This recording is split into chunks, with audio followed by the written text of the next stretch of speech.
ততদিন সুস্থতার সাথে ইসলামের পথে টিকে থাকার তৌফিক আল্লাহ তুমি দান করে দাও।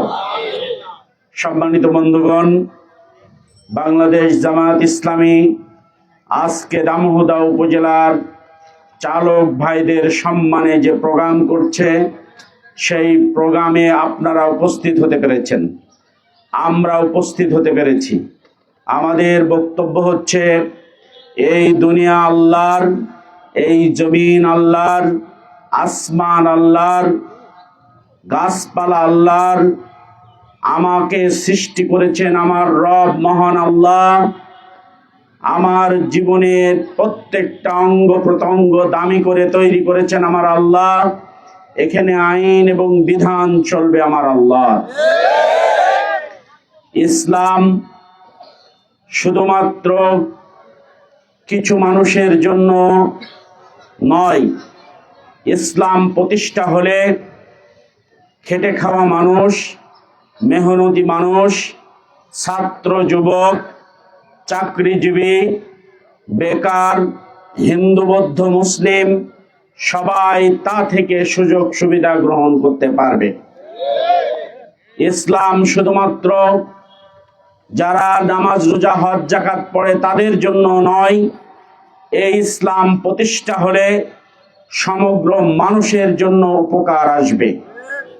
সংগ্রামী বন্ধুগণ, আল্লাহ যখন বৃষ্টি দেন তখন হিন্দুর জমিতে বৃষ্টি না দিয়ে যারা 5 ওয়াক্ত নামাজ পড়ে তার জমিনে যেমন বৃষ্টি হয় না, আল্লাহ সুবহানাহু ওয়া তাআলা অক্সিজেন দিয়ে বাঁচিয়ে রাখার জন্য যারা নামাজ রোজা হজ যাকাত করে শুধু তাদেরকেই বাঁচিয়ে রাখেন না, বরং প্রত্যেকটা সৃষ্টিকে আল্লাহ তাআলা বাঁচিয়ে রাখেন।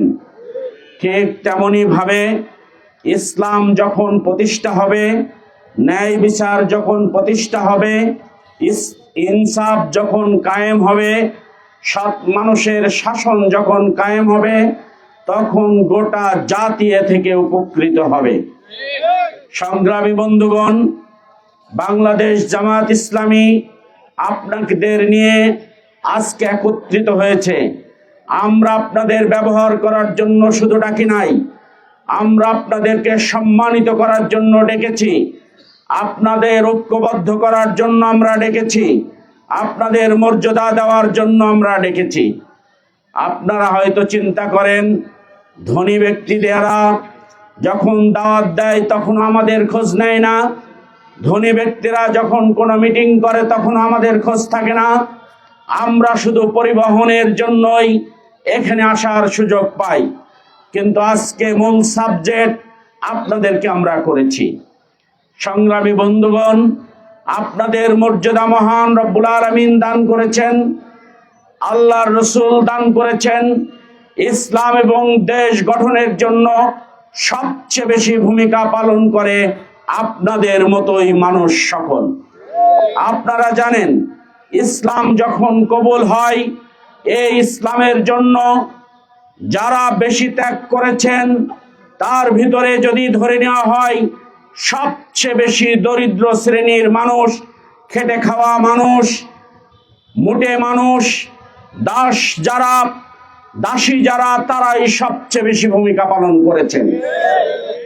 আমরা আপনাদেরকে আরো আশ্বস্ত করতে চাই এই বলে, যারা এই সমাজের ধনিক শ্রেণী তারা ইচ্ছা করলেই কোরমা পোলাও কুত্তা বিরিয়ানি খেতে পারে, কিন্তু ডাক্তার মহান রব্বুল আলামিন তার শরীরের ভিতরে এমন রোগ দিয়েছে, তাকে মিষ্টি খেতে নিষেধ করে, রিচ ফুড খেতে নিষেধ করে, রাত জাগতে নিষেধ করে, প্রেশারের ওষুধ, ডায়াবেটিক্সের ওষুধ না খেলে, ঘুমের ওষুধ না খেলে রাত্রে সে আর ঘুমাতে পারে না। কিন্তু আল্লাহ সুবহানাহু ওয়া তাআলা যারা খেটে খাওয়া মানুষ তাদেরকে কতটা সুস্থ রেখেছেন। আপনার প্রেশারের ওষুধ খাওয়া লাগে না, ডায়াবেটিক্সের ওষুধ খাওয়া লাগে না, রাত্রে কিনে তারপরে ঘুমাতেও আপনার যাওয়া লাগে না। মুসা আলাইহিস সালাম আল্লাহর সাথে যখন কথা বলতেন, একদিন বলছেন, ওগো আল্লাহ, ধরে নাও তুমি মুসা, আমি আল্লাহ, তাহলে কেমন হবে? আল্লাহ সুবহানাহু ওয়া তাআলা বললেন, এটা কি তাকে কখনো হয়? মুসা আলাইহিস সালাম জিদ ধরে বললেন, আল্লাহ ধরেই নাও না, যদি আমি আল্লাহ হই আর তুমি মুসা হও, তাহলে আমার কাছে তুমি কি চাইবে? প্রথমে মুসা আলাইহিস সালাম কে আল্লাহ তাআলা বললেন, আমি যদি মুসা হতাম আমি আমার রবের কাছে চাইতাম, ওগো রব তুমি আমার সুস্থতা দান করো। সংগ্রামী বন্ধুগণ, আল্লাহ যারা খেটে খাওয়া মানুষ তাদেরকে এতটাই সুস্থ করেছেন যে তাদের বিনা ওষুধেই তাদের জীবনটা পার করা সম্ভব হয়। সংগ্রামী বন্ধুগণ, কিন্তু আমরা মানুষ হয়ে, যারা খেটে খাওয়া মানুষ, মেহনতি মানুষ, চালক মানুষ, শ্রমিক মানুষ, তাদের সাথে আমরা বৈষম্যমূলক আচরণ করি বলেই আজকের এই সমাজের এই দুর্ভোগ এসেছে। আপনাদের যদি প্রশ্ন করি, পানি যখন গড়িয়ে যায় তখন নিচের দিকে যায় না উপরের দিকে যায়? আপনারা সবাই বলবেন পানি নিচের দিকে যায়। যখন মানুষ সুদ দেয় তখন গরিবরা দেয় না বড় লোকরা দেয়? নিশ্চয় গরিবরা সুদ দেয়, কারণ গরিব রাগ থেকে লোন নেয়, আশা থেকে লোন নেয়, আত্মবিশ্বাস থেকে লোন নেয়, ওয়েব থেকে লোন নেয়, বিভিন্ন সংস্থা থেকে কিস্তি নিয়ে এই গরিব হয়তো ইজি বাইক কেনে, না হলে পাখি ভ্যান অথবা নসিমন করিমন কিনে সে চালানোর ব্যবস্থা করে। এই গরিব মানুষ, এই খেটে খাওয়া মানুষ বেশি হারে সুদ দেওয়ার কারণে গরিব মানুষ গরিবই থেকে যায়, আর যারা বড় লোক, টাকার মালিক, তারা বেশি বড় লোক হয়ে যায়। কিন্তু আল্লাহ সুবহানাহু ওয়া তাআলা এই অর্থনৈতিক সিস্টেমকে, যারা বড় লোক তারা যাকাত দেবে আর যারা গরিব তারা যাকাত গ্রহণ করবে, ফলে গরিবরা স্বাবলম্বী হবে আর বড় লোকের টাকা কমে একটু ব্যালেন্স হবে। এইটা আমার মনিবের, আমার রবের ফায়সালা। আমরা যদি এই ফায়সালা মানতাম তাহলে এই বাংলার জমিনে গরিব মানুষ গরিব থাকতো না, গরিব মানুষও স্বাবলম্বী হওয়ার সুযোগ পেত। আপনারা জানেন বাংলাদেশের অর্থনৈতিক যে অবস্থা, আগামীকালকে কি খাবে বাংলাদেশের 30% মানুষ সেটা জানে না। আজকে যদি আমার ইজি বাইক না চলে, কালকে কি খেতে হবে আমি জানি না। আমি যদি ভ্যান না চালাই, কালকে আমি কি খাবো আমি জানি না। আজকে যদি আমি লেবারের কাছে না যাই, কালকে কি খাবো আমি জানি না। আজকে যদি আমি মুটের কাছে না যাই, কালকে কি খাবো আমি জানি না। আজকে যদি আমি রাস্তা পরিষ্কার করতে না যাই, কালকে কি খাবো আমি জানি না। এই রকম 30% মানুষ বাংলাদেশে আছে। আর বাংলাদেশের যেই পরিমাণ টাকা, সেই পরিমাণ টাকা মাত্র 5% মানুষের হাতে আছে। 100 জন মানুষ একরকম টাকা, আর 5% মানুষের বাকি সব টাকা। সংগ্রামী বন্ধুগণ, সেই টাকা নিয়ে তারা আমোদ করে, তারা ফুর্তি করে, তারা বাংলাদেশের টাকা পাচার করে সুইস ব্যাংকে টাকা রাখে, বাংলাদেশ থেকে পাড়ি জমিয়ে England, America, Singapore, China, Malaysia বিভিন্ন দেশে তারা পাড়ি জমায়। আমাদের টাকা, আমাদের টোল, আমাদের খাজনা, আমাদের অন্যান্য ট্যাক্স, আমাদের ভ্যাট, আমাদের মাথা ঘামানোর টাকা তারা পার করে নিয়ে অন্য জায়গায় চলে গেছে। আর আমরা যে গরিব, আমরা যে তিমিরে ছিলাম, সেই তিমিরেই থেকে যেতে চাই। সংগ্রামী বন্ধুগণ, আপনাদেরকে আমি এই জায়গায় বলতে চাই, বাংলাদেশ জামাত ইসলামী এই নীতির পরিবর্তন করতে চাই। এই নীতি পরিবর্তন করার জন্য জামাত ইসলামী রাজনীতি শুরু করেছে। এই নীতি পরিবর্তন করার জন্য জামাত ইসলামী কর্মসূচি হাতে নিয়েছে। আপনাদেরকে উদাত্ত আহ্বান রাখতে চাই, এই পরিবর্তিত নীতির সাথে আপনারাও কি থাকতে চান? সংগ্রামী বন্ধুগণ, বাংলাদেশ জামাত ইসলামী খেটে খাওয়া মানুষের পাশে থাকতে চাই। বাংলাদেশ জামাত ইসলামী যাদের পকেটে টাকা নেই তাদের কাছে সাথে থাকতে চাই। যাদের খাবারের যোগান দেওয়ার কোনো সুযোগ নেই তাদের পাশে থাকতে চাই। যারা চিকিৎসা বঞ্চিত তাদের পাশে থাকতে চাই, যারা লেখাপড়া করার সুযোগ পায় না তাদের পাশে থাকতে চাই। সবাইকে নিয়ে, এদেশের পিছিয়ে পড়া মানুষকে নিয়ে বাংলাদেশ জামাত ইসলামী রাজনীতি করতে চাই।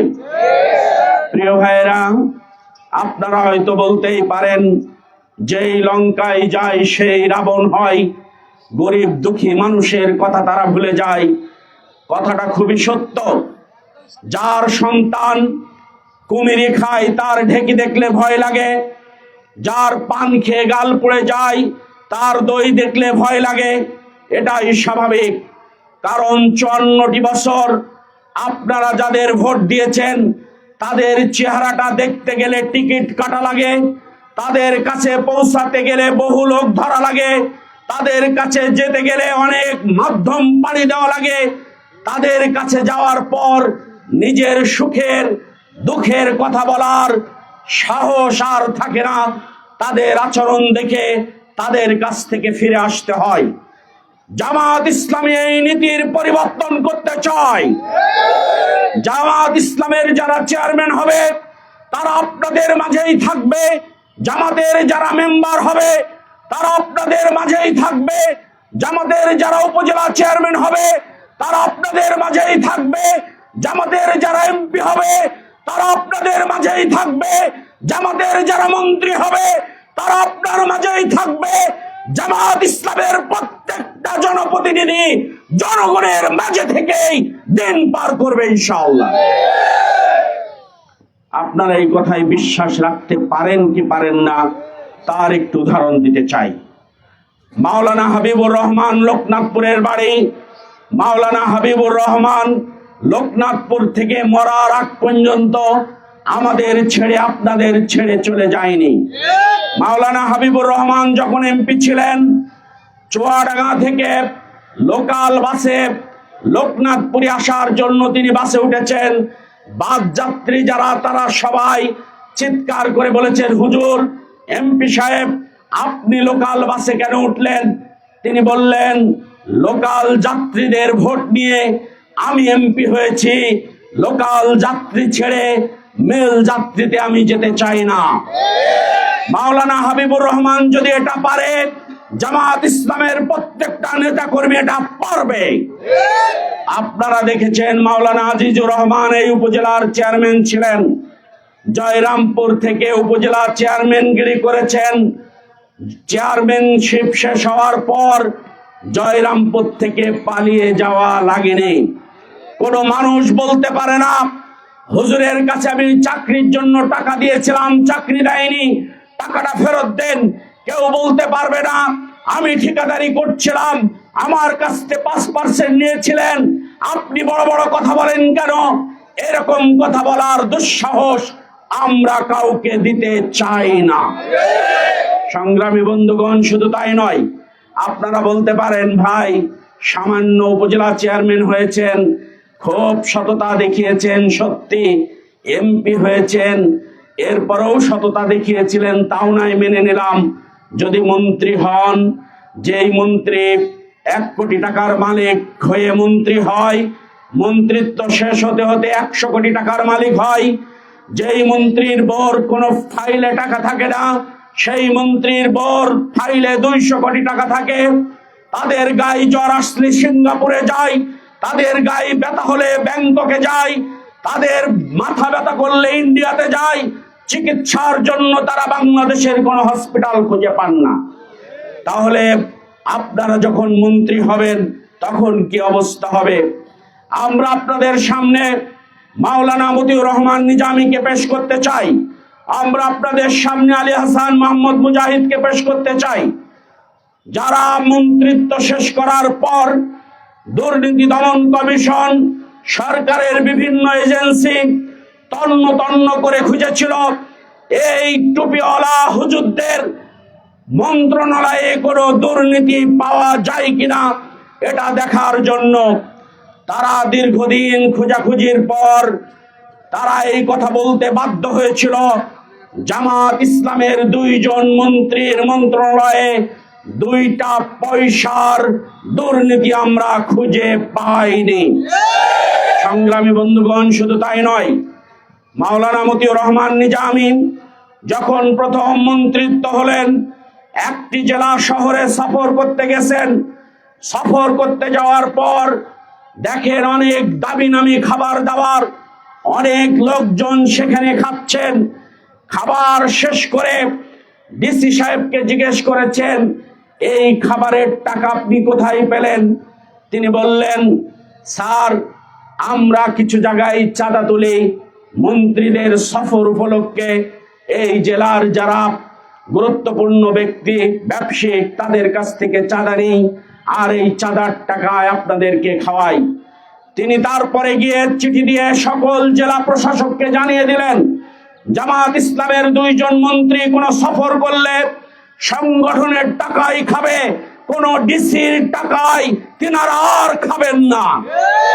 সম্মানিত বন্ধুগণ, আমাদের আমিরে জামাত ডাক্তার শফিকুর রহমান এবার ঘোষণা করেছেন, আমাদের যারা এমপি হবেন তারা ট্যাক্স ফ্রি গাড়ি নেবেন না, আমাদের যারা এমপি হবেন তারা সরকারের দেওয়া ফ্ল্যাট নেবেন না, আমাদের যারা মন্ত্রী এমপি হবেন সরকারের টাকা খরচ করার পর যেই টাকা থাকবে আবার সরকারি কোষাগারে সেটা ফেরত দিতে বাধ্য থাকবে। আমরা এই কাজগুলো কেন করতে পারি? সম্মানিত ভাইরা, আপনাদের কাছে বলতে চাই, আমরা এই কাজগুলো করতে পারি এজন্যই, আমরা দুনিয়ার কোনো কিছুর উপরে লালায়িত নয়। আমরা রাজনীতি করি মানুষের টাকা মেরে বড়লোক হব, সরকারের টাকা মেরে বড়লোক হব, এই কারণেও নয়। আমরা রাজনীতি করি আল্লাহর হুকুম, আমরা রাজনীতি করি মানবতার কল্যাণ, আমরা রাজনীতি করি এই দেশটাকে সুন্দর করার জন্যই। এই কাজ করার জন্য আমরা নিজেদের স্বাভাবিক জীবন যাপন করেই আমরা এগিয়ে যেতে চাই। আমাদের যে পেশা, সেই পেশা আমরা সরাতে চাই না। আমরা যা করে খাই সেটা আমরা বদলাতে চাই না। রাজনীতি আমাদের পেশা নয়, রাজনীতি আমাদের নেশা নয়, রাজনীতি করা আমাদের বিবেক, রাজনীতি করা এই জাতির কল্যাণের জন্য কাজ করার দৃঢ় প্রত্যয়।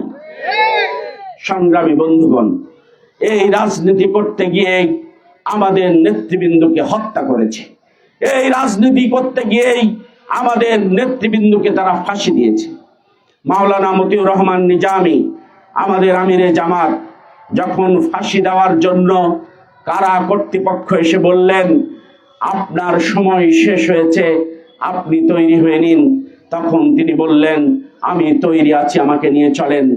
সবাই তখন বললেন, স্যার, আপনার হাতে হ্যান্ডকাপ পরিয়ে এরপরে আপনাকে চকি কাপড় বেঁধে নিয়ে যেতে হবে। তিনি তখন বললেন, আজকের দিন শেষ সময়ে আপনাদের কাছে একটি অনুরোধ করতে চাই, আমাকে আমার মতো আপনাদের সাথে হেঁটে চলতে দিন, আমার হাতটা বাঁধবেন না, চোখটা বাঁধবেন না, আমি হাঁটতে হাঁটতে ফাঁসির মঞ্চের কাছে যেতে চাই। তিনি দৃঢ় চিত্তে সবার মাঝখানে হাঁটতে হাঁটতে ফাঁসির মঞ্চের কাছে গেলেন। ফাঁসির মঞ্চের কাছে যাওয়ার পর কারা কর্তৃপক্ষ বললেন, স্যার, এবার আর আপনার টুপি না পরিয়ে নিয়ে যেতে পারবো না, এবার আমাদেরকে এই দায়িত্ব পালন করতে দিন। তিনি বললেন, আপনারা আপনাদের দায়িত্ব পালন করুন, কিন্তু আমার একটি অনুরোধ, আপনারা একটিবার রাখুন, আমার চোখটি আপনারা বাঁধুন, আর আমার সামনে একজন হাঁটতে থাকুন, আমি তার পায়ের শব্দ শুনে ফাঁসির মঞ্চে একা একা হেঁটে যেতে চাই। সবাই পরামর্শ করে তাই করলেন। জমটুপি পরিয়ে সামনে একজন হাঁটলেন, তার পায়ের শব্দে আমিরে জামাত হেঁটে গেলেন। তিনি দড়ির কাছে পৌঁছে বললেন, যেই দড়ি দিয়ে আমাকে ফাঁসি দেওয়া হবে, ওই দড়িটা তুমি একবার আমার হাতে তুলে দাও। দড়িটা যখন তার হাতে তুলে দিল, তখন দড়িতে তিনি চুমু খেয়ে বললেন, ওগো আরশের মালিক, এই দড়িকে কাল কিয়ামতের দিন আমার সাক্ষীর ব্যবস্থা করে দিও। ওগো আরশের মালিক, আমি এই দড়ির ভয় পাইনি, আমি ভয় পেয়েছি শুধু তোমার। ওগো আরশের মালিক, দুনিয়ার খেতাব আমি চাইনি, আমি চেয়েছি শুধু তোমার অনুগ্রহ। ওগো আরশের মালিক, দুনিয়ার কোনো কিছুর কাছে মাথা আমি নত করিনি, আমি মাথা নত করেছি মালিক তোমার দরবারে। সম্মানিত ভাইরা, যেই নেতৃবৃন্দকে এভাবে ফাঁসি দিয়ে দিয়েছিল তাদের অপরাধ ছিল শুধুমাত্র তারা জামাত ইসলামী করত। আমরা জামাত ইসলামী করি, এই অপরাধে আমাদের কেস দিয়েছেন, মামলা দিয়েছেন, রিমান্ড নিয়েছেন। এই অপরাধে আমাদের নেতৃবৃন্দুর বাড়িঘর দর বুলডোজার দিয়ে ভেঙে দিয়েছেন। এই অপরাধে আমাদের সন্তানদের ক্রস ফায়ার দিয়ে হত্যা করেছেন। এই অপরাধে আমাদের ভাইদেরকে আয়না ঘরে রেখেছেন। এই অপরাধে আমাদের ভাইদেরকে ভিটে ছাড়া করেছেন। আমরা বলি কোনো দুঃখ আমাদের নেই, আমরা এই জাতির জন্য কাজ করতে চাই। প্রিয় ভাইরা, 5 তারিখের পর যখন সুযোগ এসেছে, কিছু কিছু মানুষ হাট দখল করেছে, ঘাট দখল করেছে, বাওর দখল করেছে, নদী নালা দখল করেছে, রাস্তাঘাট পুলসাকো দখল করেছে, টেম্পু স্ট্যান্ড দখল করেছে, বাস টার্মিনাল দখল করেছে, লঞ্চ টার্মিনাল দখল করেছে, অন্যান্য ব্যবসায়ীদের কাছ থেকে চাঁদা নিয়েছে, হিন্দু বৌদ্ধ খ্রিস্টানদের সেটেলমেন্ট করার জন্য টাকা উঠিয়েছে। আপনি বুকে হাত দিয়ে বলুন, সারা বাংলাদেশের একজন জামাত শিবিরের কর্মীকে পাওয়া যাবে না যারা এই কাজের সাথে সম্পৃক্ত ছিল। প্রিয় ভাইরা, 1 বছর 3 মাস পার হলো, বাংলাদেশ জামাত ইসলামের কর্মী এবং নেতারা যদি এই অপকর্মের সাথে সম্পৃক্ত না থাকে, তাহলে আমরা চাইতেই পারি আপনাদের কাছে, যদি একটি সুন্দর দেশ চান, যদি একটি সুন্দর রাষ্ট্র চান, যদি সুন্দর একটি গণতান্ত্রিক ব্যবস্থাপনা চান, তাহলে জামাত ইসলামীতে ভোট দেওয়া ছাড়া আর বিকল্প কোনো রাস্তা নেই। আমরা শেষ করতে চাই এই কথা বলে, রাজনীতির মাঠে কিছু কিছু মানুষ রাজনীতির নিজস্ব কর্মসূচি না থাকার কারণে অন্য মানুষের গা চুলকিয়ে ঘা করতে চাই, পায়ে পা লাগিয়ে ঝগড়া বাঁধাতে চাই।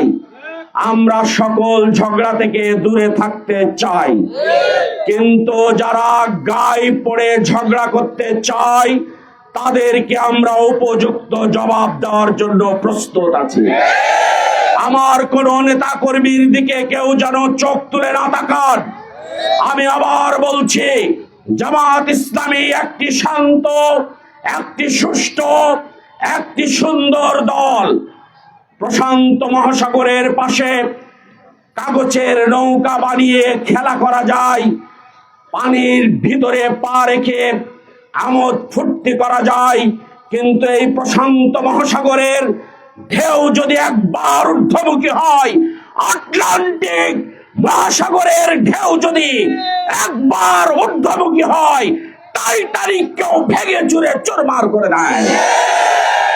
সুতরাং জামাত ইসলামের এই ঠান্ডা, এই শান্ত কর্মীদেরকে অশান্ত করবেন না, তাদেরকে তিক্ত করবেন না, তাদেরকে টিস দেওয়ার চেষ্টা করবেন না, তাদেরকে অপমানিত করার চেষ্টা করবেন না, তাদের সাথে লাগার চেষ্টা করবেন না।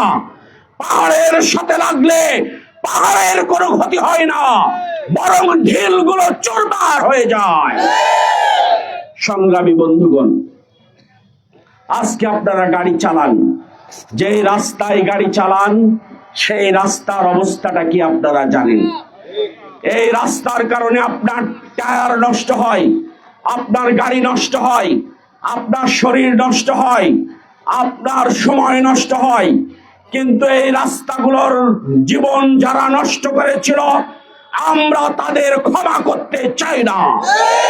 যারা এই রাস্তার টাকা নিয়েছিল, যারা কমিশন খেয়েছিল, ঠিকাদারের কাছ থেকে চাঁদা নিয়েছিল, তাদেরকে আমরা ক্ষমা করতে চাই না। বাংলাদেশ জামাত ইসলামী রাজনৈতিক এই ধারাকেও পরিবর্তন করতে চাই। আপনি ব্যবসা করবেন স্বাধীনভাবে, আপনার কোনো সমস্যা নেই। আপনি ঠিকাদারি করবেন স্বাধীনভাবে, আপনার কোনো সমস্যা নেই। আপনি মাছের ব্যবসা করবেন স্বাধীনভাবে, আপনার কোনো সমস্যা নেই। জামাত ইসলামী যদি ক্ষমতায় আসে, আপনার প্রত্যেকটা কাজকে পাহারা দিয়ে জামাত ইসলামী আপনার সাথে থাকতে চায়। সুতরাং সময় এসেছে, যারা দুর্বৃত্তায়ন করে, যারা চাঁদাবাজি করে, যারা অন্যের সম্পদ লুণ্ঠন করে, যারা মানুষকে ক্ষতি করে, যারা মানুষকে কষ্ট দেয়, তাদের ত্যাগ করে সৎ মানুষের পক্ষে আসার উদাত্ত আহ্বান আপনাদের রাখতে চাই। প্রিয় ভাইরা, জামাত ইসলামী যেই কাজ করার জন্য ঐক্যবদ্ধ হয়েছে, সেই কাজ করার আপনাদের আরেকবার আহ্বান রাখতে চাই। আপনারা রাজি আছেন? সংগ্রামী বন্ধুগণ, আসুন আমরা সবাই মিলে দেশটাকে গড়ি, সবাই মিলে এদেশের জনগণের পাশে থাকি। আমার যতটুকু সুযোগ আছে মানুষের কল্যাণের জন্য কাজ করি। আল্লাহ তাআলা আমাদেরকে কবুল করুন, আল্লাহ তাআলা আমাদের তৌফিক দান করুন। আল্লাহ হাফেজ।